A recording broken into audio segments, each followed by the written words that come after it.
Guys, সকাল সকাল তো বিছানাপত্র বাগানো কমপ্লিট হয়ে গেছে, তোমাদের দেখালাম ছোট মিনি ব্লগে একটা।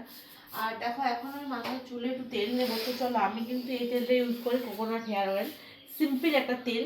আর এই তেলটাই খুব ভালো চুলের পক্ষে। আর 3-4 দিন হয়ে গেল, 3-4 দিন নয়, প্রায় 7-8 দিন হয়ে গেল যে আমি চুলে শ্যাম্পুই করিনি। কারণ এই কারণে করিনি, কারণ মাঝখানটা একটু আমার শরীরটা খারাপ হয়েছিল, জ্বরও এসেছিলো।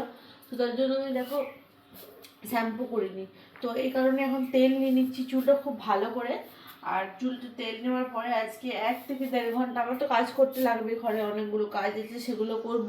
সেগুলো করার পরে মোটামুটি চুলটা তখন 1-1.5 ঘন্টা ভিজে যাবে।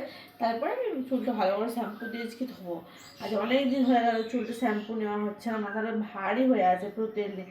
আসলে বিশেষ করে যে তেলটা সবসময় আমি নিই না, যখন আমি শ্যাম্পু করি তার কিছুক্ষণ 1-1.5 ঘন্টা আগেই আমি তেলটা নিই।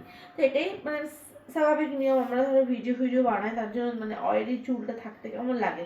তো অনেক দিনই হয়ে গেল, তাও আমি রইলাম 7-8 দিন, যে না, নিজের শরীরটার জন্য তো থাকতে হয়, তাতে ভালো লাগুক আর খারাপই লাগুক। তো ওই জন্য আমি শ্যাম্পু করিনি। তো আজ আমি করবো, কারণ আজ তো শরীরটা ঠিক হয়ে গেছে তার জন্য। আর সকাল সকাল যদি স্নান টান করা হয় তাহলে অনেকগুলো কাজও হয়ে যাবে, আর এমনি সব কিছুই হয়ে যাবে কমপ্লিট। তো দেখো এখন মোটামুটি 7টা, 7:30 বেজে গেছে। তো আমি এখন রেডি হয়ে ঘরের সব কাজ করে ভিডিওর মাধ্যমে সবই দেখাবো তোমাদের, সকাল সকাল আমি কী কাজ করছি।